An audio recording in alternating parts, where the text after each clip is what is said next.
여러분 안녕하십니까? 지난밤 격렬했습니다. 검찰 수사권 분리 법안이 어젯밤 국회 법제사법위원회를 통과했고 한달음에 국회 본회의까지 왔습니다. 결사 저지를 선언한 국민의힘은 무제한 의사토론, 필리버스터에 들어갔고 윤석열 당선인 측은 국민투표라는 수까지 꺼냈습니다. 먼저 본회의가 열리고 있는 국회부터 가보겠습니다. 자, 이기주 기자. 검찰청법 개정안 먼저 상정이 됐는데 국민의힘 필리버스터 지금도 하고 있습니까? 네, 약 3시간가량 진행이 되고 있습니다. 검찰 수사권 분리 합의문에 직접 서명을 했다가 이를 뒤집는 결정을 한 국민의힘 권성동 원내대표가 필리버스터의 첫 번째 주자였습니다. 권성동 원내대표의 반대 토론 들어보고 오겠습니다. 검찰 수사권 뺏지 마십시오. 그대로 두세요. 검수완박 법안으로 가장 큰 이익을 보는 자는 누구입니까, 여러분? 바로 민주당입니다. 네, 지금은 더불어민주당 김종민 의원이 20분 넘게 검찰 수사권 분리에 찬성하는 내용의 발언을 하고 있는데요. 오늘 본회의는 결국 박병석 국회의장이 열었습니다. 박 의장은 오늘 오후 여야 원내대표와 최종 협상이 결렬되자 민주당 쪽에 힘을 실어줬습니다. 박 의장은 지난 22일 각 당이 의원총회 추인까지 받아 서명한 합의문은 국민께 드리는 약속이었다면서 합의를 깬 국민의힘을 에둘러 비판했습니다. 오늘은 검찰의 수사권과 기소권을 분리하고 직접 수사권의 범위를 부패범죄와 경제범죄 등으로 제한하는 내용을 담은 검찰청법 개정안이 먼저 상정됐습니다. 민주당이 법안 설명을 했는데 또 들어보겠습니다. 검사는 사법경찰관이 성취한 범죄를 제외한 자신이 수사 개시한 범죄에 대하여는 공소를 제기할 수 없도록 하였습니다. 조록 우리 위원회에서 제안하고 심사한 대로 의결하여 주시기 바랍니다. 네, 여기에 민주당이 이번 국회 회기 단축 안건도 통과시키면서 약 4시간 뒤 자정이 되면 자동으로 본회의는 종료됩니다. 필리버스터를 무력화시키고 문재인 대통령 임기 내에 법안을 통과시키기 위한 이른바 회기 쪼개기 수순에 들어간 겁니다. 자, 그런데 이 기자 방금 말한 회기 쪼개기가 소집 공고하는 그 시간이 미리 알려줘야 되기 때문에 시간이 꽤 오래 걸리는 거 알고 있거든요. 근데 왜 민주당이 이걸 택한 겁니까? 네, 표결로 민주당이 국민의힘의 필리버스터를 강제로 종결시키려면 재적의원의 3분의 2, 그러니까 180명 이상의 찬성표가 필요합니다. 검찰 수사권 분리에 찬성하는 민주당 계열 의원들, 또 정의당 의원들 다 계산해봐도 180명에 못 미칠 거다 이런 우려가 나왔습니다. 정의당은 수사권 분리에는 찬성하지만 필리버스터를 막자는 민주당의 요청에는 조금 거리를 두고 있습니다. 소수당의 의견을 자유롭게 말할 수 있어야 한다 이런 취지인데요. 그래서 민주당은 시간이 오래 걸리긴 하지만 차선책인 회기 쪼개기 방식을 택한 것으로 풀이됩니다. 앞으로 4월 30일과 5월 3일에 국회를 열었다가 닫았다를 반복하면서 수사권 분리 법안 2개를 순차적으로 통과시킨다는 계획입니다. 지금까지 국회에서 전해드렸습니다. 네, 검찰 수사권 분리 법안이 어젯밤 법사위를 통과하기까지 국회는 고성과 막말, 몸싸움이 뒤섞이며 충돌을 빚었습니다. 국민의힘은 일방적 날치기 통과라고 비판했고 민주당은 여야의 합의를 뒤엎은 국민 기만쇼라고 맞섰습니다. 남효정 기자입니다. 여야의 충돌은 안건조정위원회가 시작되자 본격화됐습니다. 국민의힘 의원들이 대거 회의장에 진입하면서 충돌이 시작된 겁니다.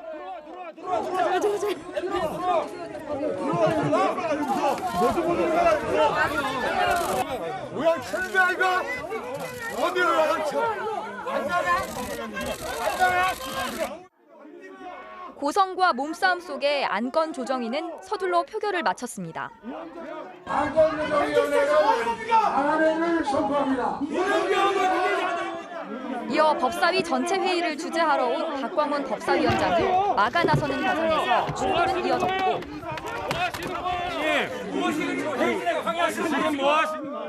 위원장석을 점거한 국민의힘 의원들과 민주당 의원들 사이에 고성과 막말은 계속됐습니다.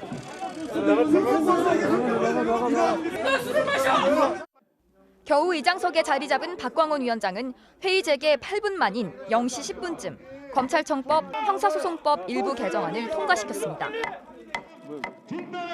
양측의 공방은 날이 밝아서도 이어졌습니다. 국민의힘은 권력형 비리를 은폐하기 위한 민주당의 일방적 날치기였다며 연좌 농성에 돌입했습니다. 힘으로 밀어붙여 검찰 수사권을 빼앗고자 했습니다. 누구를 위해서 검찰 수사권을 빼앗는 것입니까? 국민을 위한 것입니까?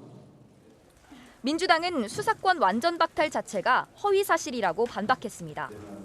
이의제기라든가 또 고소 사건 등에 대해서 직접 수사할 수 있는 부분들이 다 있습니다.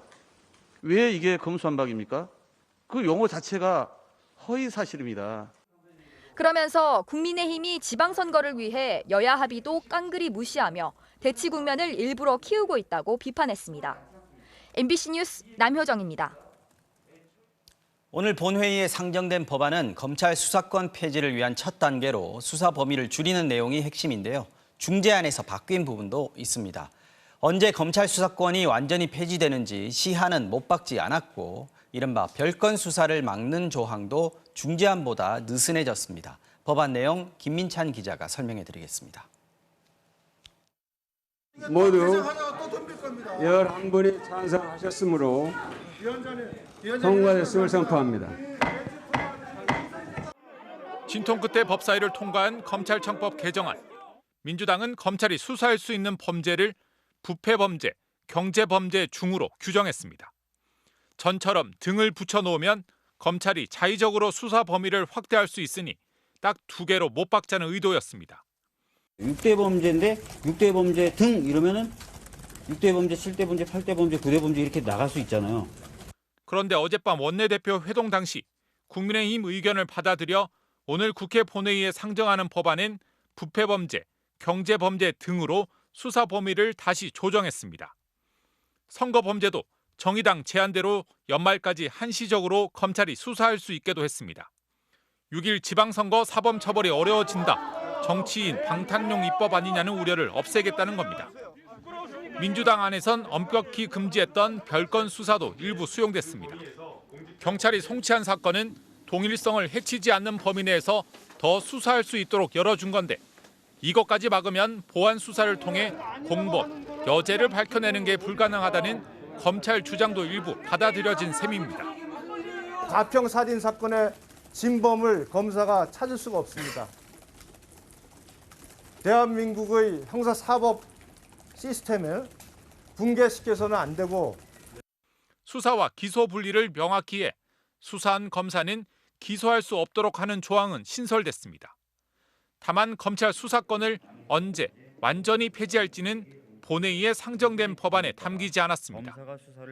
당초 국회의장 중재안에 시한이 1년 6개월이었지만 야당 뜻대로 법으로 못 박지는 않은 겁니다. 국민의힘은 이마저도 못 받겠다며 헌법재판소에 효력정지 가처분 신청을 냈습니다. 국회법의 규정과 절차를 위배한 원천부여였습니다. 그 법을 날치기 처리하다 보니 그 조정된 안건을 회의에 상정조차 하지 못했습니다. 그러나 민주당은 국민의힘이 물밑에서 합의해놓고 물리력을 동원해 회의를 막는 기만쇼를 벌였다고 맞받았습니다. 비공개 자리에서는 의장의 합의사항 범위 안에서만 처리한다고 해가지고 서로 문구 하나하나까지 고쳤던 것인데 이런 기만적인 이중적인 행태를 어떻게 우리가 이해를 해야 됩니까? 그러면서 본회의에서 여야가 합의한 수정안을 다시 상정한 만큼 아무 문제 없다고 밝혔습니다. MBC 뉴스 김민찬입니다. 네, 상정된 법안에 검찰의 입장이 상당 부분 반영됐다고 해도 당사자인 검찰은 그렇게 생각하지 않는 것 같습니다. 대검찰청 연결해서 분위기 살펴보겠습니다. 자, 김지인 기자, 본회의 처리 절차가 국회에서 시작이 됐는데 검찰 반응 어떻습니까? 네, 한마디로 법안이 위헌이라고 잘라 말하고 있습니다. 검찰이 수사를 못하도록 한 그 내용도 또 충분한 논의 없이 결론을 정해놓고 강행시키는 절차도 모두 위헌적이라는 겁니다. 사표를 낸 김호수 검찰총장 대신 선봉에선 박성진 대검차장의 발언부터 들어보시죠. 의원님들께서는 이 법안 자체의 위헌성뿐만 아니라 헌법과 국회법에 정한 절차 위반 문제, 국민적 공감대 부재 등 문제점을 다시 살피셔서 검사의 수사와 기소를 분리한 걸 두고선 의사는 진단과 수술을 따로 하느냐, 국회가 귀를 닫고 있다, 이런 비판이 이어졌습니다. 일부 보안 수사권을 인정했다고 하더라도 여전히 경찰이 송치한 동일 범죄로 한정돼서 추가 범죄를 밝힐 수 없다고 반발했습니다. 선거 범죄도 연말까지 고작 몇 달 더 수사권이 연장된 것에 불과하다는 입장입니다. 자, 본회의가 열렸고 앞으로 법안이 통과가 돼버리면은 검찰은 뾰족한 수가 없어 보이는데 앞으로 어떻게 하겠다 이런 생각이 있습니까? 네, 검찰은 본격적인 헌법 소송을 대응 방안으로 들고 나왔습니다. 일단 헌법소송 전담팀을 꾸려서 면밀한 법적 검토에 들어갔는데요. 헌법재판소에 국가기관끼리 권한 침해 여부를 다투는 권한쟁의 심판을 청구하면서 동시에 법률 효력을 정지해달라는 가처분을 낸다는 계획입니다. 검찰이 권한쟁의 심판을 낼 헌법상 국가기관 자격이 있는지에 대해선 이미 가능하다고 내부 판단을 내린 상태입니다. 하지만 이미 일부에선 헌법소송은 1년이고 10년이고 얼마나 걸릴지 모른다는 부정적인 반응도 나옵니다. 검찰은 집단 사의 등 행동은 자제하면서 일단 최종적으로 어떤 법안이 통과되는지 국회 본회의 상황을 지켜보고 있습니다. 지금까지 대검찰청에서 전해드렸습니다. 법안 처리가 속도를 내자 윤석열 당선인 측이 국민투표에 붙이자는 제안을 갑자기 내놨습니다. 6월 1일 지방선거에 이 법안에 대한 찬반을 국민투표로 함께 묻자는 건데 민주당은 말도 안 되는 얘기라고 일축했습니다. 이정은 기자의 보도입니다. 오늘 아침 대통령직 인수위원회 출근길. 밤사이 검찰 수사권 분리 법안이 국회 법사위를 통과한 것에 대해 의견을 묻자 윤석열 당선인은 일단 지켜보자며 말을 아꼈습니다. 본회의 통과 가능성이 있는데요. 우리 당에서 알아서 할 거고. 그런데 오후 들어 본회의 상정이 현실화되자 윤 당선인 측이 돌연 국민투표 카드를 꺼내들었습니다. 더불어민주당이 수사권 분리 법안을 다수의 힘으로 밀어붙이니 국민투표를 통해 국민들에게 직접 의견을 물어보자는 겁니다. 6월 1일 지방선거 때 함께 실시하자는 제안도 했습니다.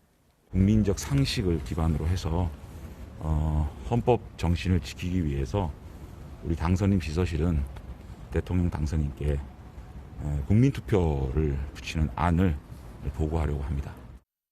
법안 통과를 막을 마땅한 방법이 없는 만큼 국민 여론에 기대 돌파구를 마련하려는 의도로 보입니다. 민주당은 격앙된 반응을 보였습니다. 며칠 전 합의한 법안을 뒤집으려 국민투표를 언급한 데다 투표 대상이 되는지조차 불분명하다는 겁니다. 참 말도 안 되는 얘기입니다. 그 검찰 제도를 제대로 바꿔내자라고 하는 것이 국가 안위의 문제입니까? 외교 통일의 문제입니까? 중앙선거관리위원회도 국민투표법은 일부 헌법 불합치 결정이 내려져 시행이 불가능하다는 입장입니다. 전례가 없는 일인데다 당선인 측이 국회 고유의 권한인 입법권을 침해한다는 지적까지 나오고 있습니다. MBC 뉴스 이정은입니다. 네, 이제 궁금한 점들 취재기자와 함께 조금 더 이야기 나눠보겠습니다. 정치팀 김재경 기자 나와 있습니다. 어서 오십시오. 네, 안녕하십니까. 자, 김 기자 먼저 국민의힘이 필리버스터 지금 하고 있는데 이거 전략이거든요. 민주당이 쪼개기 국회로 대응한다 이렇게 나왔습니다. 쪼개기 국회 이게 사실 국회 출입하는 기자들이나 이른바 국회 어떤 기술자들 같은 경우에는 잘 알고 있는 내용인데 이게 정확하게 뭔지 우리 시청자들은 잘 모르실 것 같습니다. 네, 먼저 오늘 국회 지금 본회의가 열리고 있잖아요. 여기에 상정된 법안이 검찰청법 개정안과 형사소송법 개정안이 있잖아요. 그렇죠. 이 가운데 국민의힘이 지금 필리버스터를 진행 중에 있는데 이 대상 법안이 검찰청법 먼저 개정안입니다. 상정이 된 거죠? 그렇죠. 네. 검찰청법이 먼저 나왔으니 필리버스터를 진행하는 거고 그게 끝나면 형사소송법도 가게 되는 건데 이런 게 이제 이런 방식들을 무력화시키기 위해서 민주당이 말씀하신 대로 쪼개기 국회를 들고 나온 것 아닙니까? 그래서 보통 국회가 우리가 정기국회다, 임시국회다 이렇게 얘기하는 게 회기가 보통 한 달 정도 됩니다. 열고 닫는 기간. 그런데 이거를 3일 간격으로 4월 30일과 5월 3일에 하루씩 쪼개서 연다 이런 방식인 거죠. 짧게 회기를 끝내버린다. 그렇죠. 그리고 하루씩. 새로운 회기를 다시 시작한다 이런 거고. 국회법상 그 국회를 다시 열려면 3일 정도가 필요하거든요. 소집 공고일. 네, 그렇죠. 오늘이 4월 27일이잖아요. 그러니까 3일 뒤인 4월 30일에 또 열고 바로 닫고 그다음에 3일 뒤인 5월 3일에 연다. 이래서 이제 쪼개기 국회라고 나오는 건데요. 그 이유가 필리버스터 때문입니다. 필리버스터는요. 회기가 끝나면 자동 종료됩니다. 함께 같이 종료되는 거죠. 그리고 필리버스터의 대상이 된 법안은 그 다음에 다시 필리버스터를 할 수가 없어요. 그래서 아까 말씀드린 자동 대로 상정이 되는 거죠. 그렇죠. 다음 회기 때. 네. 그래서 지금 필리버스터를 검찰청법 개정안에 대해서 하고 있잖아요. 그러니까 3일 뒤인 4월 30일 열리는 국회 본회의에서는 필리버스터 없이 바로 의결을 해야 합니다. 그래서 표결에 붙이는 거죠. 검찰청법 먼저 표결을 하고 그다음에 그렇죠. 다시 이제 형사소송법 개정안이 올라오면 거기에 대한 필리버스터가 다시 시작되고 그렇죠. 그러면 회기를 다시 또 막아버리는 맞습니다. 거군요. 끝내버리는 거군요. 그래서 이게 네. 똑같은 방식으로 결국에 5월 3일에 형사소송법 개정안까지 표결에 붙일 수가 있는 거잖아요. 네네. 근데 이런 방식을 하려면 국회 일정을 변경할 수 있어야 되잖아요. 그렇죠. 근데 국회 일정을 변경하기 위해선 정족수가 필요하지 않습니까? 그 정족수가 과반입니다. 150석이거든요. 충분하네요. 그렇죠. 민주당 지금 의석수가 171석이지 않습니까? 네네. 그렇기 때문에 이렇게 민주당이 쪼개기 국회를 계속 하더라도 국민의힘 입장에선 막을 방도가 없는 거죠. 알겠습니다. 그런데 아까 김 기자 설명도 있고 민주당 계산도 그럴 텐데 이 수사권 분리 법안이 5월 3일에 쪼개기 국회를 하더라도 국회를 통과하게 되지 않습니까? 그렇죠. 근데 법안을 공포를 하는 게 국무회의인데 지금 문재인 대통령 마지막 국무회의가 5월 3일로 잡혀 있어요. 맞습니다. 그러면 같은 날에 통과가 되고 같은 날에 공포한다. 이게 가능은 합니까? 시간적으로는 가능합니다. 빠듯하지만 가능하죠. 왜냐하면 말씀하신 대로 5월 3일인데 오전에는 국회 본회의를 열어서 그래서 법안을 처리한 다음에 국무회의로 넘기고 국무회의를 오후에 열면 되는 거잖아요. 시간적으로는 충분히 가능합니다. 그런데 돌발 변수가 있을 수도 있죠. 우리 현재 국민의힘의 반발이 큰 상황에서 만약에 5월 3일 오전에 본회의를 못 열게 되면 당연히 국무회의가 오후에 있는 것도 쉽지 않은 상황이잖아요. 그렇죠. 그래서 다른 방안이 돼 있죠. 그러니까 지금 문재인 대통령의 퇴임이 5월 9일 아닙니까? 그렇죠. 5월 9일 6시까지 근무하고 그렇죠. 나가겠다 이렇게 말씀하셨죠. 그래서 5월 3일에 국무회의에서 공포를 못 하더라도 5월 4일도 있고 5월 6일도 있고 5월 7일도 있지 않습니까? 국무회의를 추가적으로 열어서 본회의를 통과한 법안들을 공포할 수가 있는 거죠. 그런데 국무회의도 5월 3일 날 마지막으로 한다. 이것도 지금 정해져 있는 거고 예고가 돼 있는 거라서 그렇죠. 이걸 만약에 국회 일정에 따라서 늦춘다라고 했을 경우에 문재인 대통령이 가지는 정치적 부담도 좀 있을 것 같은데. 분명히 있죠. 그래서 다시 말씀드리면 근데 사실 정치적 부담이 분명히 있습니다. 하지만 의지가 있다면 국회에서 넘어온 그 법안들을 국무회의를 열어서 통과시킬 수 있는 거 아닙니까? 임시 국무회의라는 것도 있지 않습니까? 그래서 사실 민주당 의원들은 지금 문 대통령이 그동안의 검찰 개혁에 대해서 긍정적인 입장을 밝혀줬잖아요. 그렇죠. 얼마 전 대담에서도 그 그렇죠. 얘기를 했고요. 그래서 퇴임을 앞두고 국무회의를 추가적으로 열어줄 수 있다. 이렇게 기대를 하고 있죠. 그래서 그렇게 되면 좀 넉넉하게 법안 처리, 공포까지 맞습니다. 이루어질 수 있다. 그래서 그런 결국엔 계산이군요. 문 대통령의 선택에 주목이 되죠. 네, 알겠습니다. 자, 그래서 그런지 이런 와중에 지금 윤석열 당선인 측에서 국민투표 카드가 나왔습니다. 지금 네. 6월 1일 지방선거 할 때 바로 하면 된다. 국민투표 이 수사권 분리 법안에 대한 국민의 뜻을 한번 같이 물어보자. 지금 요 카드인데 이게 지금 실현 가능합니까? 일단은 결론부터 말씀드리자면 국민투표법은 2014년 7월 29일입니다. 이때 헌재에서요. 헌법 불합치 결정이 내려졌습니다. 그러니까 효력을 지금 잃은 상태죠. 다시 말씀드리자면 국민투표를 실시하려고 해도 법적 근거가 현재 없는 겁니다. 근데 그 이유가 재외 국민의 투표권 때문이었습니다. 그러니까 재외 국민이 우리나라 그 국적은 있는데 해외 영주권이나 해외 거주하고 있는 사람들이죠. 근데 이런 재외 국민을 대상으로 한 이제 기존 국민투표법은 국내 거주지가 있는 재외 국민만 할 수 있게끔 돼 있었어요. 그러니까 헌재에서 국내 거소를 기준으로 투표권을 부여하는 게 맞느냐? 이건 맞지 않다. 그래서 헌법 불합치 결정이 내려진 거죠. 근데 재밌는 사실은 문재인 정부가 사실 초반에 대통령 중임제 내용을 담은 개헌안을 추진했었잖아요. 그 당시에도 이게 국민투표를 붙여서 하려고 추진하겠다. 예, 근데 이런 똑같은 이유로 못했군요. 못했던 전례가 있죠. 당시에 청와대 입장이 있거든요. 그 당시 한번 들어보시죠. 국민투표법은 2014년 7월 헌법재판소가 헌법 불합치 결정을 내림으로써 위헌 상태에 놓여 있습니다. 국민투표 자체가 불가능한 상태입니다. 만약에 가능하다고 해도 이 수사권 분리 법안 이게 국민투표에 붙일 만한 요건이 되느냐 이것도 좀 관건이긴 하네요. 그렇죠. 헌법 제72조를 보면요. 대통령은 외교, 국방, 통일, 기타 국가 안위에 관한 중요 정책을 국민투표에 붙일 수 있다 이렇게 나와 있습니다. 그런데 검찰의 수사와 기소를 분리하는 이런 방안들이 과연 국가 안위에 관한 중요 정책인가 이런 지적들이 나오고 있거든요. 설령 국민투표를 한다고 해도 그래서 윤 당선인에 대한 시민투표 형식이 될 수밖에 없다. 이런 지적이 나오고 있고 또 이 때문에 극심한 국론 분열로 정권 초반을 시작하게 될 가능성이 큽니다. 그래서 현실적이 좀 부족한 국민투표 카드를 들고 나왔냐 이런 좀 비판이 나오고 있습니다. 알겠습니다. 오늘 여기까지 듣겠습니다. 김 기자 수고했습니다. 네.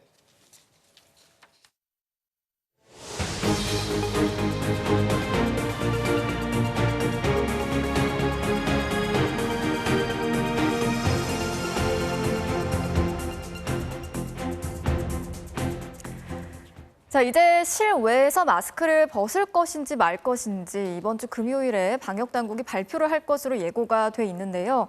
그런데 대통령직 인수위원회가 아직 시기상조라면서 제동을 걸었습니다.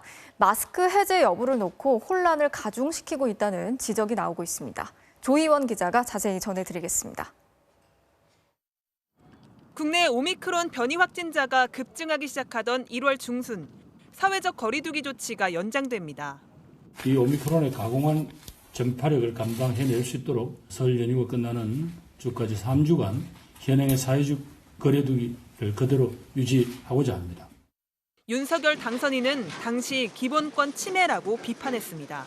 일단 마스크를 쓰는 데에 대한 제한은 이제 철폐하거나 확 줄이자는 것이고요. 기본권인데 그걸 그렇게 제한을 해가지고 과연 이 방역 정책에 큰 도움이 됐는지.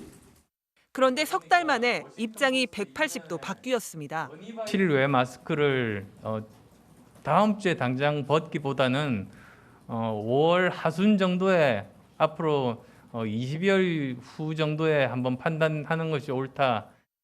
여전히 세계에서 확진자 수가 가장 많은 수준인데다 백신 접종 효과 감소나 새 변이 등 위험 요소가 남아있다는 게 인수위의 입장입니다. 방역당국도 이런 점을 염두에 두고 있지만 확진자 감소세가 안정적이고 실외에서의 전파 가능성도 낮다고 보고 있습니다. 현 정부가 실외 마스크 해제 여부를 발표하기로 한 시점은 이번 주 금요일. 발표를 이틀 앞두고 인수위가 제동을 걸면서 방역당국은 난감한 기색을 감추지 못했습니다. 현재 인수위 쪽에서 발표한 내용을 지금 저희랑 시간이 겹쳐서 저희들은 파악을 하고 있지는 못합니다. 전문가들은 과학적으로 특정 시점을 정할 수는 없다는 입장입니다. 마스크를 벗게 되는 상황이 왔을 때 그게 미쳐지는 다른 행동의 변화 이런 것들이 있으니까 고민을 하는 거거든요. 전문가들 내에서의 조금 합의점이 먼저 나오면 좋을 것 같아요. 그러면서 국민들의 혼란을 줄일 수 있도록 마스크 해제 이후의 대책을 충분히 논의하는 게 더 중요하다고 조언했습니다. MBC 뉴스 조희원입니다.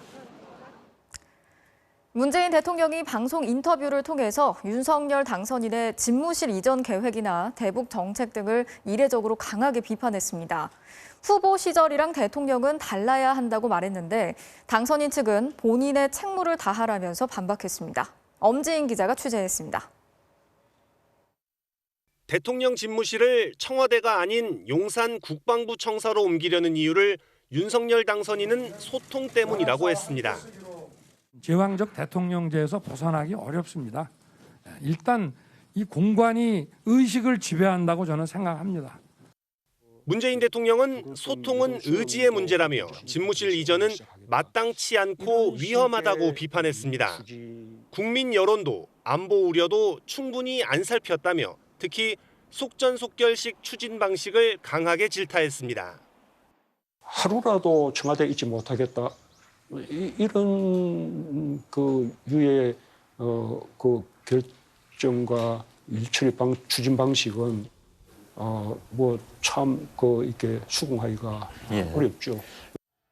윤 당선인의 안보관에도 날을 세웠습니다.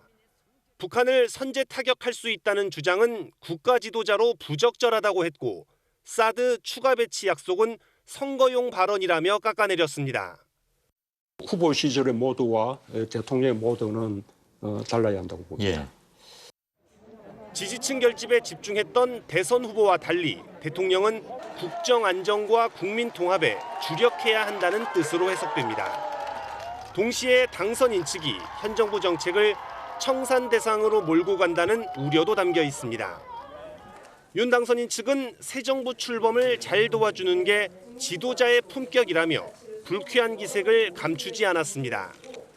집무실 이전과 관련해서도 윤 당선인과 만났을 때 문 대통령이 광화문을 가지하는 걸 잘한 결정이라고 했다고 반박했습니다. 그 남은 임기 며칠 동안 국민만 생각하시면서 본인의 책무를 다해 주시기를 다시 한번 부탁을 드리겠습니다. 검찰 수사권 분리에 대한 신구 권력의 입장 차이는 더욱 극명합니다. 여기에 더해 아직 확정되지 않은 임기 마지막 사면과 그 대상을 두고도 신경전이 오가고 있습니다. MBC 뉴스 엄지인입니다. 외국인들이 우리나라 주식을 무섭게 팔아치우고 있습니다. 이달 들어서만 벌써 6조 원 가까이 팔았는데요.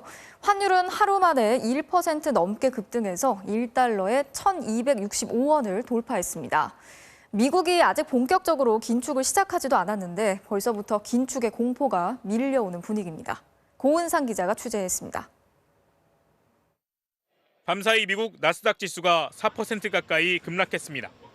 마이크로소프트 3.7%, 구글의 모회사인 알파벳이 3.6%, 애플이 3.7% 떨어졌습니다. 테슬라는 트위터 인수자금 조달에 대한 우려 때문에 12%나 폭락했습니다. 우리나라도 곧바로 타격을 받았습니다.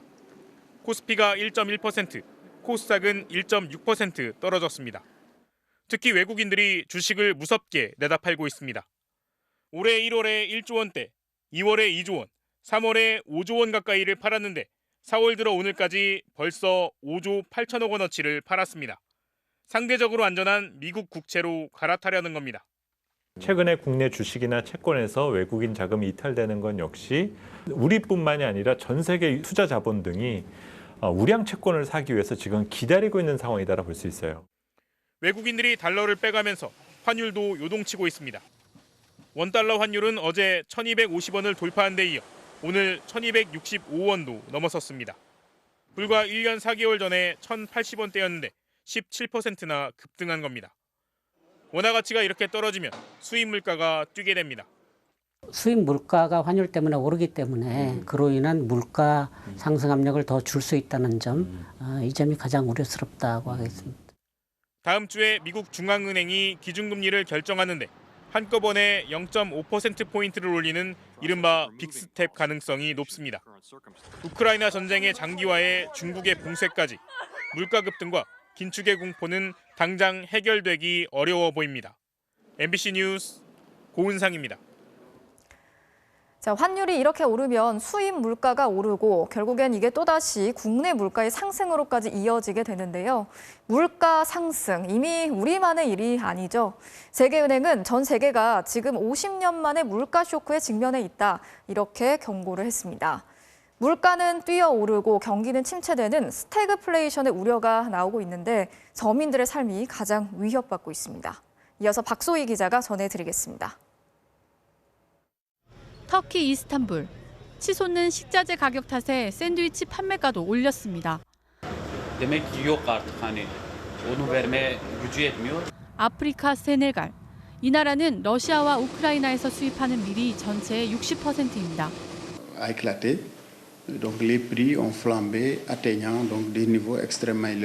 카리브해 아이티. 만성적인 연료 부족이 극에 달했습니다.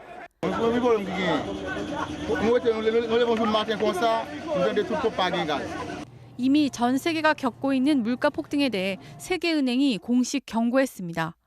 대표적 원자재인 천연가스는 2008년 이후 최고치, 국제 유가는 올해 28% 급등했고 곡물은 밀이 44%, 보리가 33% 상승했습니다.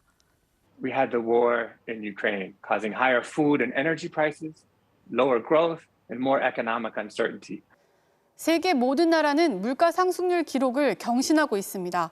미국은 8.5%로 40년 만에 최고치, 영국은 7%로 30년 만에 최고 수준, 유로존은 7.5%로 집계 이래 최대 수치를 기록했습니다. 신흥국은 더 심각합니다. 아르헨티나 55%, 터키는 61%에 달했고 브라질의 물가 상승률은 11.3%를 기록했습니다. 경기 둔화는 경기 침체 우려로까지 이어지고 있습니다. 세계은행은 올해 세계 경제 성장률 전망을 4.1%에서 3.2%로 낮췄고 IMF도 기존 4.4%에서 3.6%로 내렸습니다. 물가는 하늘로 치솟는데 경기는 침체되는 상황이 스태그플레이션입니다. 고물가와 저성장은 서민들의 삶을 가장 위협합니다. 세계은행은 전 세계가 1970년대 겪었던 스태그플레이션에 다시 직면할 위험성을 지적했습니다. MBC 뉴스 박소희입니다. 요즘 40, 50대에도 치매에 걸리는 경우가 늘고 있습니다. 젊은 치매, 초록이 치매라고 하는데요. 이런 경우엔 요양원에 가기도 어렵고 돌봄을 지원받기도 힘들다고 합니다. 지윤수 기자가 전해드리겠습니다. 박일근 씨의 집 냉장고에는 비밀번호를 알아야만 열 수 있는 잠금 장치가 달려 있습니다. 집 안팎 구석구석마다 CCTV도 달았습니다. 50대 초반에 치매에 걸린 아내를 돌봐야 하기 때문입니다. 구체적으로 젊다 보니까 굉장히 활동적이고 돌발적인 행동이라든지 이런 걸 많이 하기 때문에 요양원에는 아내를 보낼 수 없었습니다. 요양원의 치매 환자들이 대부분 70대 이상이어서 시설이나 프로그램이 맞지 않기 때문입니다. 아침에 보내고 오후에 데려오는 이른바 데이케어 센터도 마찬가지입니다. 사람이 생활할 수 있는 그런 여건이 아니더라고요. 거기는 전부 나이 많으신 어르신들만 계시고 그 어르신들을 기준으로 한 프로그램이라든지 치매 환자들을 지원하는 시설에는 의외로 젊은 환자들이 적지 않게 보입니다. 45살 정효근 씨도 그렇습니다. 30대 때 뇌출혈로 쓰러진 뒤 치매가 찾아왔는데 역시 아내가 24시간 돌봄을 감당하고 있습니다. 제가 신경을 안 쓰고 이러면은 정말 하루 종일 이 자리에서 그대로 앉아 있을 거예요. 근데 그렇게 24시간을 보내기에는 너무 아까운 나이잖아요. 65세 미만 치매 환자를 일컫는 초록이 치매 환자는 최근 10년 사이 4배나 늘었습니다. 국내 치매 환자 10명 가운데 1명꼴입니다. 생산활동이 활발한 나이에 치매에 걸리다 보니 가족이 돌봄도 경제활동도 짊어져야 합니다. 하지만 고령 환자가 많은 요양시설은 이들에게 맞지 않고 방문 요양 서비스는 하루 3시간만 제공될 뿐입니다. 그게 너무 힘든 거예요. 대신할 수 있는 사람을 찾는 것도 힘들고, 그러니까 엄마는 절대로 아프면 안 돼. 일자리 문제도 있습니다. 증세가 가벼운 초록이 치매 환자의 경우는 낮은 수준의 노동은 가능하지만 현실적으로 취업이 쉽지 않습니다. 일부 지자체에서 이들을 대상으로 사회적 일자리 제공에 나섰지만 아직 시작 단계입니다. MBC 뉴스 지윤수입니다. 지금부터는 새 정부 내각 인사검증 관련 MBC 단독 보도 이어서 전해드리겠습니다.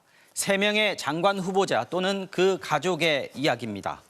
먼저 정호영 보건복지부 장관 후보자 아들의 병역 관련 의혹입니다. 처음엔 군대 현역 판정, 나중에 척추협착증 진단서를 내고 재심 끝에 사회복무요원으로 병역을 마쳤는데요. 이때 제출한 진단서에는 장거리를 걸으면 통증이 재발할 수 있다고 돼 있었습니다. 그런데 불과 2달 뒤에 아들은 가족과 함께 유럽 패키지 여행을 떠났습니다. 8박 9일 동안 4개국 주요 도시 관광지를 도는 버스 타고 많이 걷는 일정이었습니다.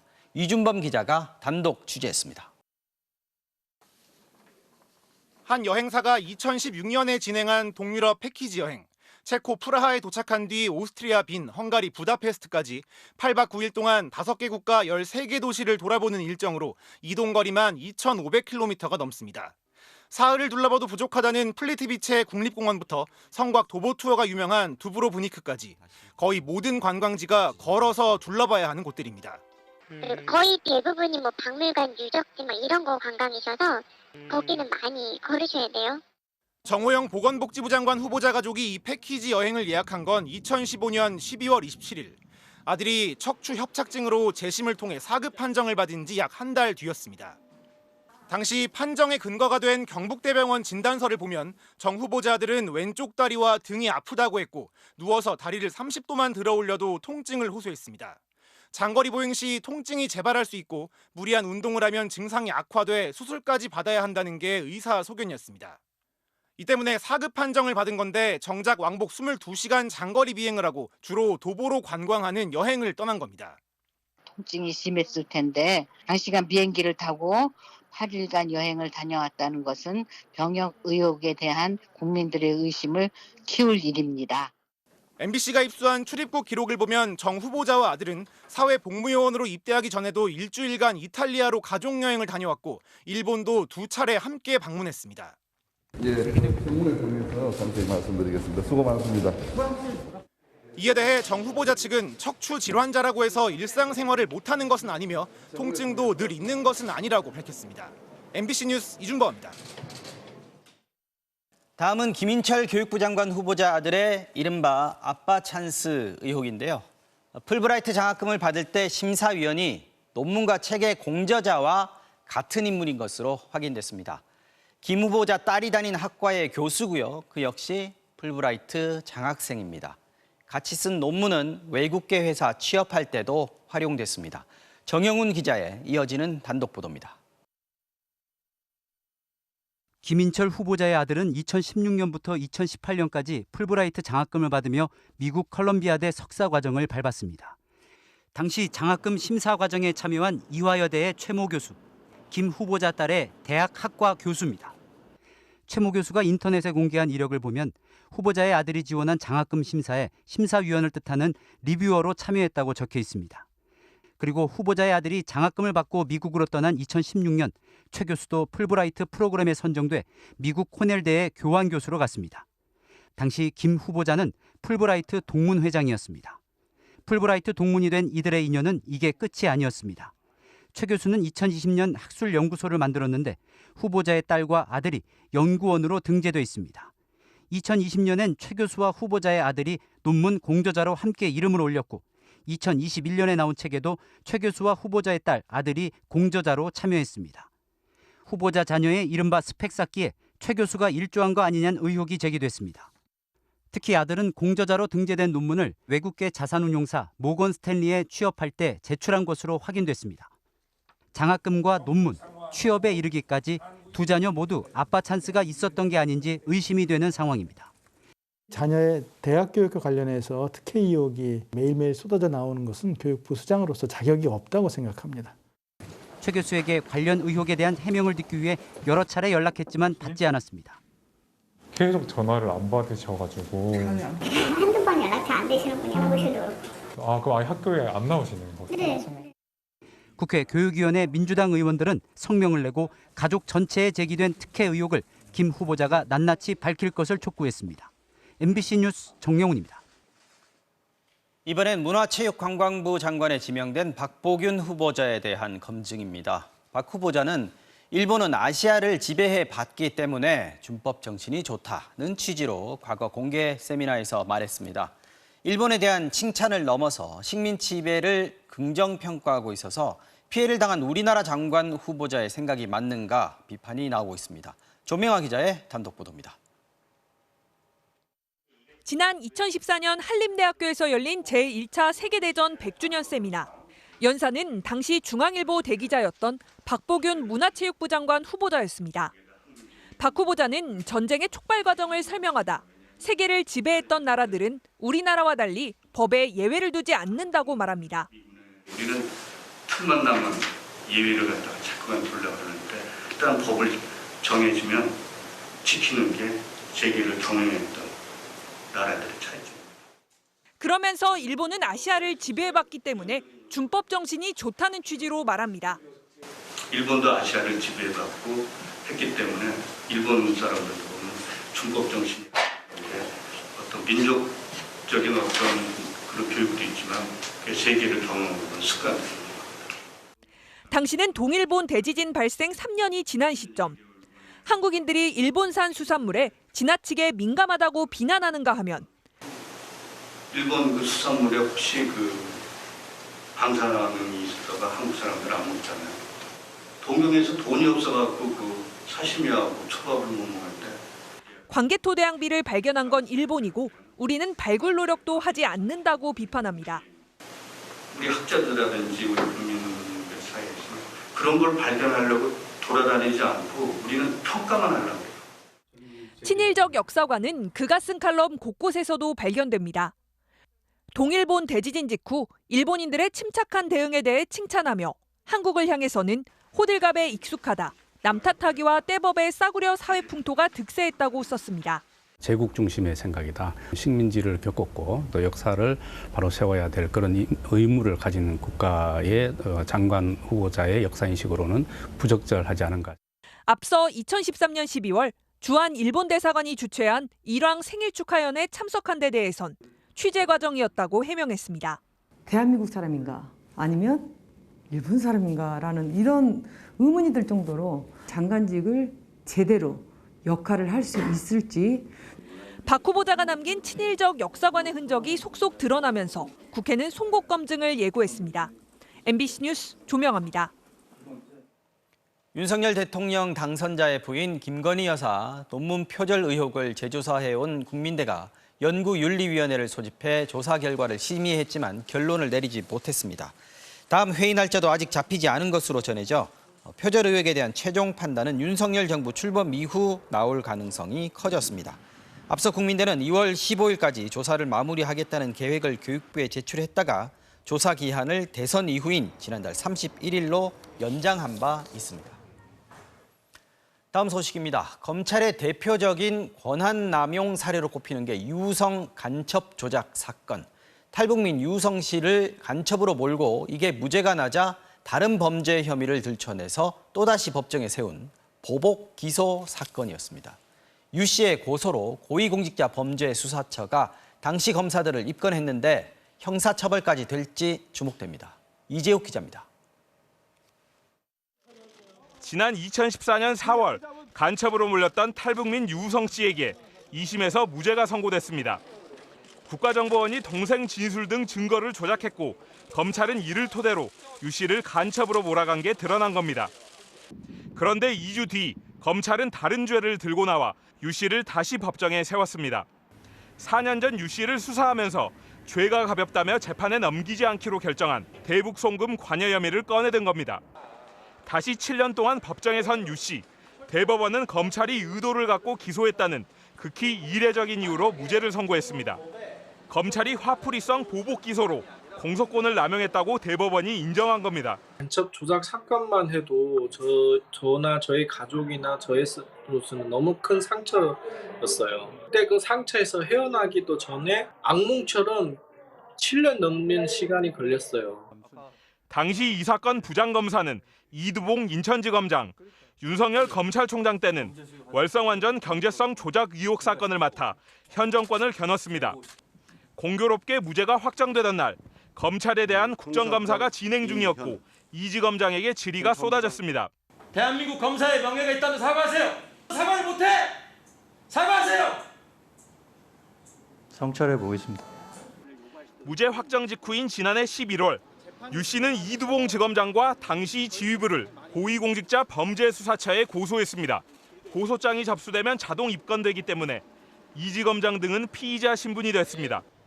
대법원이 지적한 공소권 남용에 대해 검사들을 형사처벌까지 할 수 있을지 공수처는 공소시효와 법리 검토에 들어갔습니다. 정말 그 마지막 희망을 걸고 공수처에다가 고발하게 된 겁니다. 잘못된 부분에 대해서 엄벌을 처하기를 기대합니다. MBC 뉴스 이재욱입니다.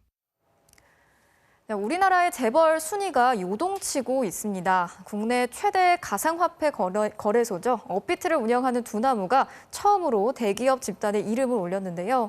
코인 열풍을 타고 현금을 쓸어 담으면서 단 1년 만에 자산이 8배나 늘어났습니다. 배주환 기자가 전해드리겠습니다. 국내 최대 가상화폐 거래소 업비트. 2017년 10월에 처음 문을 연 뒤 코인 열풍을 타고 급성장했습니다.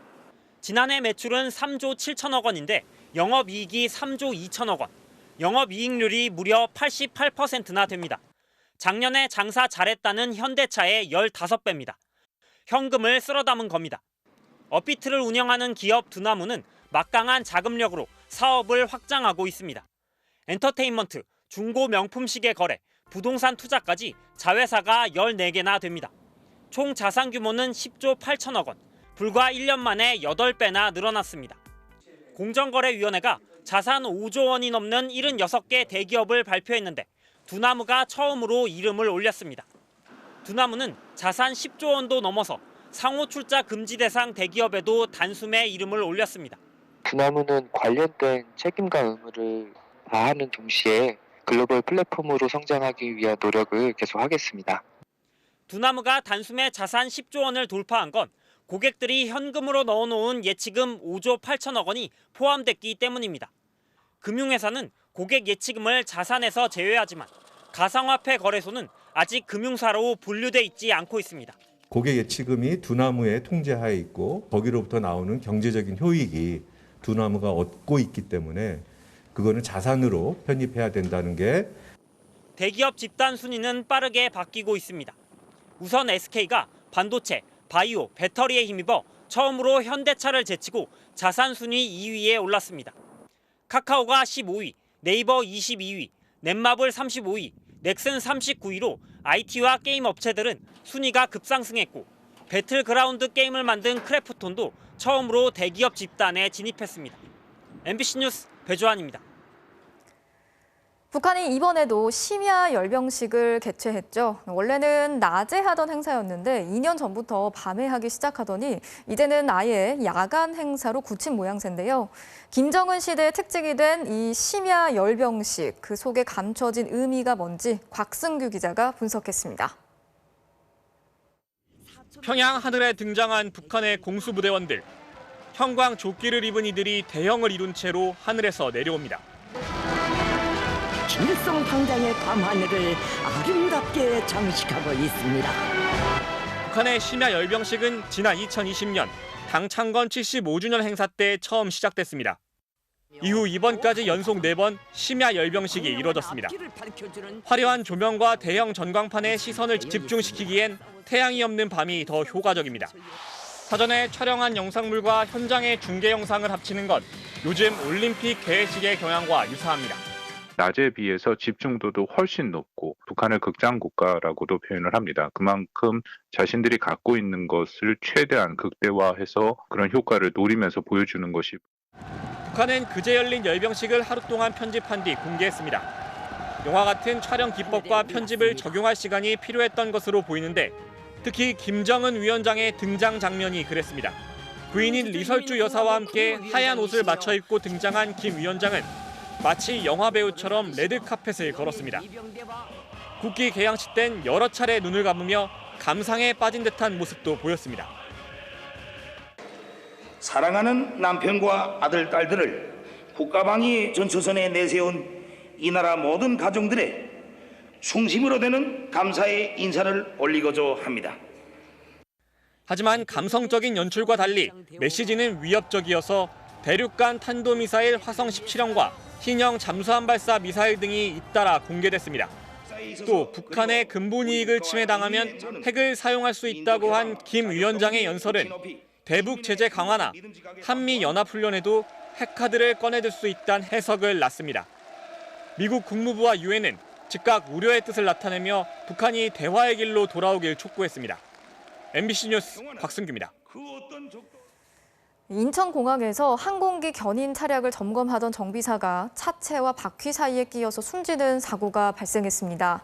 따로따로 했어야 할 작업을 동시에 하다가 사고가 난 것으로 보이는데요. 노조는 코로나 사태 이후 정비 인력이 줄어든 문제를 지적했습니다. 차현진 기자가 전해드리겠습니다. 인천국제공항 내 항공기를 끄는 견인 차량을 정비하는 곳입니다. 헬멧을 쓴 남성이 차량의 뒷바퀴를 확인하고는 오른쪽으로 걸어갑니다. 5분 뒤 동료 직원이 황급히 뛰어가고 곧이어 사람들이 모여듭니다. 어제 오후 30대 정비사 이모 씨가 항공기 견인 차량의 차체와 바퀴 사이에 끼어 숨졌습니다. 당시 이 씨는 견인 차량의 뒷바퀴를 한쪽으로 돌려놓은 뒤 시동을 켜놓고 기름이 새는지 점검하고 있었습니다. 그런데 갑자기 바퀴가 원위치로 돌아오면서 끼인 것으로 조사됐습니다. 이 씨의 작업 사실을 몰랐던 동료가 에어컨 정비를 위해 시동을 껐고 그러자 뒷바퀴가 자동으로 원위치된 겁니다. 거기서 빠져나오지 못하고 머리하고 타이어하고 차체하고 이렇게 끼인 거죠. 견인차는 길이 10m에 폭 5m의 대형 차량. 사각지대가 발생할 가능성이 높지만 이들의 작업을 지켜본 안전관리자는 없었습니다. 노조 측은 기름 누수를 살피는 작업과 에어컨 정비 작업은 따로 이루어졌어야 했는데 이를 동시에 한 게 문제라고 지적했습니다. 특히 최근 항공기 운항 증가로 정비 일감이 늘어나는 추세였는데 코로나 사태 때 줄어든 인력이 복원되지 않아 2인 1조 수칙 등이 지켜지지 않았다고 주장했습니다. 144명에서 109명으로 줄어든 정비 인력이 정비해내기 위해서 빨리빨리 하다 보니 유족들은 노조원과 함께 사측 면담을 요구했고 이 과정에서 충돌이 빚어지기도 했습니다. 일하다가 사람이 죽었고 그 유가족이 좀 기다린다고. 사측인 한국공항은 아직 사과 입장은 밝히지 않은 채 경찰과 고용노동부의 조사 상황을 지켜보겠다는 반응을 보였습니다. MBC 뉴스 차현지입니다. 요즘 새로운 투자처로 뜨고 있는 디지털 가상자산 NFT 관련해서 사기 사건도 많이 벌어지고 있습니다. 고양이 캐릭터로 NFT를 만들어서 투자 사기를 벌인 20대들이 경찰에 적발됐습니다. 고재민 기자가 취재했습니다. 모자나 선글라스를 쓰고 한복을 입은 각양각색의 고양이 캐릭터들. 간단한 디지털 이미지 같지만 암호화 기술이 이용돼 복제할 수 없는 NFT라는 이름의 신종 가상자산입니다. 세계 최대 거래 사이트인 오픈시에서 판매되고 있는데 작년 말 출시 후 5,000개, 2억 7천만 원어치가 팔렸습니다. 고양이 NFT 운영자들이 캐릭터를 많이 살수록 현금성 가상자산을 주겠다며 투자자들을 끌어모은 겁니다. 고양이 캐릭터로 게임이나 상품도 만들어 사업을 확장하겠다는 홍보도 했습니다. 하지만 지난 1월 투자자들이 처음으로 현금성 가상자산을 받기로 한 날이 다가오자 운영자들은 단체 대화방에 해킹 때문에 더 이상 진행할 수 없다고 올린 뒤 일제히 잠적했습니다. 한 50개 정도만 사면 하루에 기대 수익이 좀 된다 이렇게 생각을 하고 투자를 사실 중년생이다 보니까 적지 않은 금액인데 아침밥도 잘 안 넘어가더라고요. 피해자가 300명 넘게 나온 가운데 수사에 나선 경찰은 사기를 주도한 혐의로 26살 남성을 붙잡아 구속했습니다. NFT 사기 혐의로 체포영장 발부됐고요. 경찰이 피의자로부터 압수한 차량 2대입니다. 피의자는 범죄 수익금 대부분을 이 차를 구입하고 다른 사업을 하는 데 사용한 것으로 조사됐습니다. 고급 차량뿐 아니라 고가의 시계도 구입했습니다. 운영자의 실명이나 활동 이력, 거래 내역 등을 면밀히 살펴본 후 투자를 하는 게 옳지 않을까. 경찰은 고양이 캐릭터를 디자인하고 홍보한 공범 4명도 조사하고 있는데 NFT를 이용한 사기범이 사법 처리된 건 처음입니다. MBC 뉴스 고재민입니다. 오늘 새벽에 제주의 한 노래 연습장에서 불이 나서 업주 부부가 숨지는 일이 있었는데요. 경찰은 업주의 남편이 노래방으로 기름통을 들고 들어가는 모습을 CCTV에서 확인했다면서 방화 가능성에 무게를 두고 조사하고 있습니다. 이따금 기자가 전해드리겠습니다. 건물에서 한 남성이 급히 뛰어나오고 이어 다른 사람들도 잇따라 건물 밖으로 나옵니다. 잠시 후 출동한 소방차가 도착하고 119 구급차도 따라 들어옵니다. 새벽 3시 50분쯤 시작된 불은 노래방 내부와 복도를 모두 태웠습니다. 이거 불났어 빨리 와봐 하더라고. 냄새가 나서 문을 열어보니 이미 연기가 많이 찼고 냄새가 나더라. 건물에 있던 사람들은 대부분 빠져나갔지만 지하 1층에 있던 2명은 미처 빠져나오지 못해 숨진 채 발견됐습니다. 노래 연습장 업주인 58살 여성과 62살 남편이 온몸에 화상을 입고 병원으로 옮겨졌지만 숨졌습니다. 불이 난 4층짜리 건물 지하 노래 연습장에는 숨진 업주 부부 외에 다른 손님은 없었는데 경찰은 CCTV 화면에서 불이 나기 전 남편이 기름통을 들고 노래 연습장에 들어가는 모습을 확인했습니다. 불이 처음 시작된 노래 연습장 방 안에서는 기름을 뿌린 흔적이 발견된 것으로 알려졌습니다. 현장 감시 결과 방화 가능성을 배제할 수 없어가지고 지금 현재 방화의 무게를 두고 수사 중에 있습니다. 경찰은 평소 남편이 아내를 의심해 불화가 있었다는 유족 진술 등을 토대로 정확한 화재 원인을 조사하고 있습니다. MBC 뉴스 이따금입니다. 경북 포항의 폐 양어장에서 길고양이들을 잔혹하게 학대했던 20대 남성이 구속됐습니다. 동물 학대 혐의로 구속까지 된 건 이례적인 일인데요.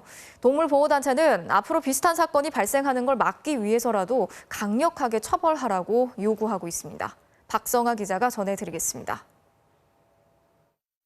경북 포항시에 버려진 양어장. 3, 4m 깊이의 양어장에는 훼손된 고양이의 사체와 혈흔도 발견됩니다.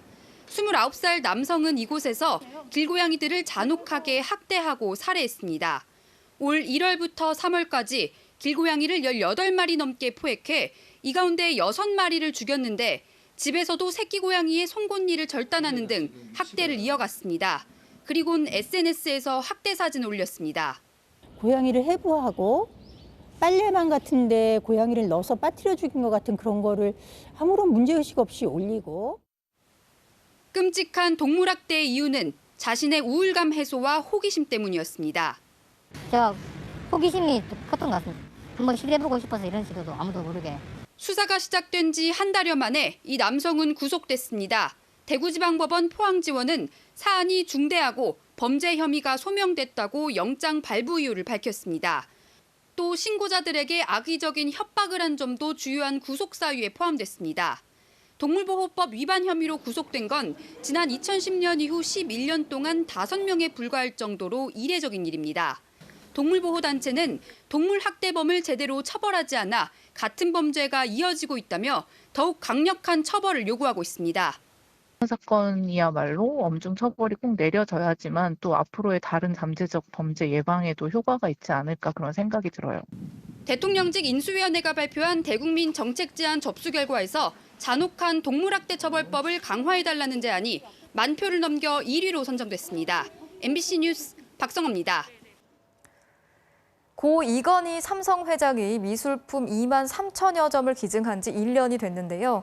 전국의 박물관들에 흩어져 있던 350여 점의 기증품들이 한자리에 모였습니다. 모네의 대표작을 비롯해서 일반에 처음으로 공개되는 걸작들도 있는데요. 조국현 기자가 먼저 다녀왔습니다. 연못 위 유유히 떠있는 보랏빛 연꽃. 수면 위엔 구름이 내려와 앉은 듯합니다. 한 발 다가가 보면 흰색과 녹색, 보라색이 오묘하게 어우러진 추상화의 느낌도 줍니다. 인상파를 창시한 클로드 모네의 1917년작 수련이 있는 연못입니다. 말년의 걸작으로 국내에는 처음 공개됩니다. 당시 백내장으로 시력을 거의 잃었던 77의 노화가 색과 사물의 구별조차 어려웠는데 최악의 상황은 역설적으로 최고의 작품을 탄생시켰습니다. 디테일한 그 풍경의 묘사 같은 것이 많이 생략되어 있고 추상화되어가는 과정을 보실 수 있을 겁니다. 12살 때의 아버지가 병이 드니 이슬을 맞아가며 기도해 병이 낫게 하였다. 1814년 전남 강진에서 유배 중이던 다산 정약용이 남긴 글입니다. 정효자전과 정부인전. 마을 사람의 부탁을 받아 그의 일찍 떠난 아들과 홀로 남은 며느리의 사연과 효심을 써내려갔는데 곧고 단정한 정약용의 글씨체를 보여줍니다. 이번에 처음으로 실물이 공개됩니다. 여유당 전서에 실려있지 않은 글이었기 때문에 정약용의 글 중에는 그 내용도 처음으로 소개가 되는 작품이 아닙니다. 국보인 겸재정선의 인왕 제색도와 이중섭의 현해탄, 18세기 조선 달 항아리까지 시대를 아우르는 걸작 355점이 선보입니다. 국보, 보물만 33점입니다. 한 달 전시가 이미 매진됐을 정도로 관심이 뜨겁습니다. 이건희 컬렉션은 이번 전시가 끝나면 전국 순회에 나섭니다. MBC 뉴스 조국현입니다. 서울 강남의 유명 성형외과에서 벌어진 의료 사고와 대리 수술 등의 의혹을 고발 보도한 본사 신재웅 기자, 고재민 기자, 그리고 지윤수 기자가 방송기자연합회와 한국방송학회가 선정하는 이달의 방송기자상을 받았습니다. 심사위원들은 밀착 취재를 통해서 은폐된 진실을 밝히는 등 취재력이 돋보인 보도라고 평가했습니다.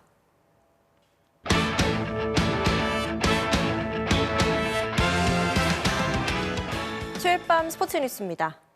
지난 베이징 겨울올림픽에서 쇼트트랙 편파 판정에 소신 발언을 했던 최용구 심판의 국제 심판 자격이 박탈됐습니다. 국제빙상경기연맹의 일방적인 결정에도 최용구 심판은 후회는 없다고 했습니다. 김수근 기자입니다. 베이징 올림픽 쇼트트랙 1000m 준결승. 황대현은 중국 선수 2명을 절묘하게 제쳤고 이준서도 정상적인 주행을 펼쳤지만 두 선수는 뒤늦은 레인 변경으로 실격이라는 이해하기 힘든 판정을 받아야 했습니다. 야, 이걸 정말 옷깃만 스쳐도 준다고 하는 건가요? 아, 정말 말도 안 되네요. 곧바로 다음날 열린 선수단 긴급 기자회견에서 쇼트트랙 지원 단장이던 최영구 국제심판은 오심과 편파 판정에 직격탄을 날렸습니다. 심판위원장까지 직접 겨냥했습니다. 그리고 오심은 한 번으로 족하지 한 번 이상이 되면 그건 오심이 아닙니다. 고의적입니다. 거의 탑 랭킹에 있는 심판인데 그래서 도대체 이 사람이 왜 이렇게 이런 결정을 할까 하는 좀 의심이 많이 갑니다. 최영구 심판의 이 발언이 문제가 됐습니다. 심판이 심판을 평가해도 되냐며 두 개 나라가 국제빙상경기연맹 ISU에 문제를 삼았고 ISU 기술위원회는 지난 8일 최영구 심판에게 전화로 국제심판 자격 박탈을 통보했습니다. 우리나라 국제심판도 2명으로 줄었습니다. 최영구 심판은 일말의 후회도 없다고 했습니다.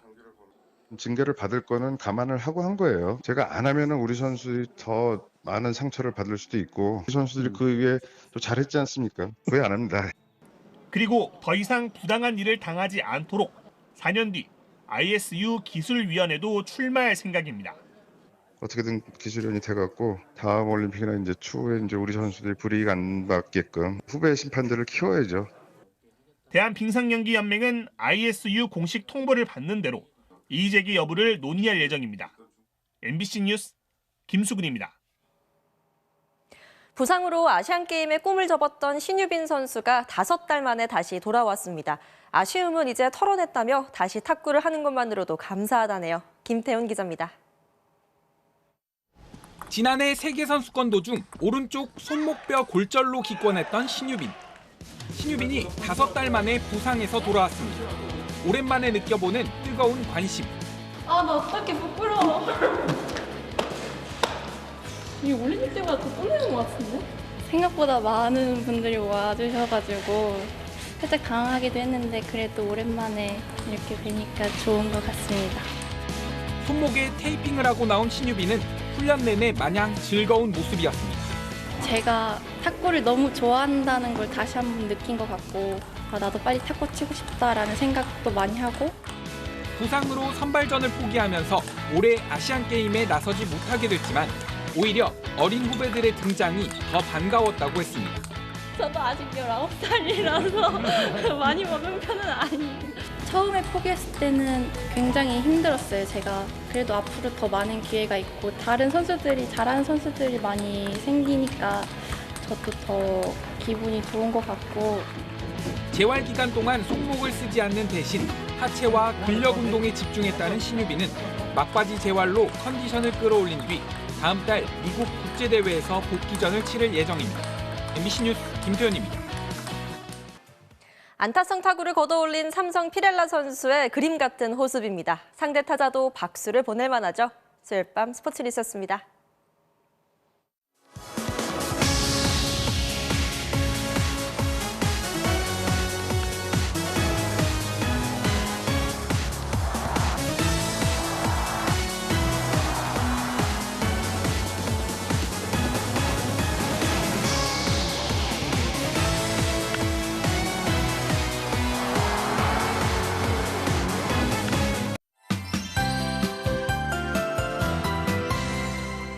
당초 예상보다 황사가 더 머무르고 있습니다. 동쪽 고기압에 가로막혀 서쪽을 중심으로 먼지가 몰려있는 가운데 곳곳에는 미세먼지 주의보도 내려져 있습니다. 이 시각 충남 당진이 275, 서울 성북구가 205마이크로그램으로 매우 나쁨 기준을 웃돌고 있는데요. 태백을 비롯한 동쪽 지방은 오늘 밤부터, 서쪽 지방은 내일 오후부터 점차 해소될 전망입니다. 내일도 전국의 하늘 자체는 맑겠습니다. 낮 동안에는 따가운 햇살이 내리쬐면서 서울 등 대부분 지방의 낮 기온이 25도 안팎으로 오늘보다 더 오르겠습니다. 단 해가 지는 저녁 시간대는 금세 서늘함이 감돌면서 일교차가 커지겠습니다. 내일 아침 남부지방은 안개가 끼겠고 특히 남해안 지방에서 가시거리가 200m 이하로 좁혀지겠습니다. 또 전국의 하늘 대체로 맑다가 오후부터는 구름 양이 많아지겠습니다. 아침 기온은 서울 12도, 대전 11도, 대구 10도로 오늘과 비슷하거나 낮겠고요. 낮 기온은 서울 25도, 광주 26도까지 오르겠고 강릉 등 동해안 지방은 20도를 밑돌겠습니다. 금요일 새벽과 아침 사이에 전국 곳곳에 비가 조금 내릴 전망입니다. 날씨였습니다. 뉴스 마치겠습니다. 오늘도 함께해 주신 여러분 고맙습니다.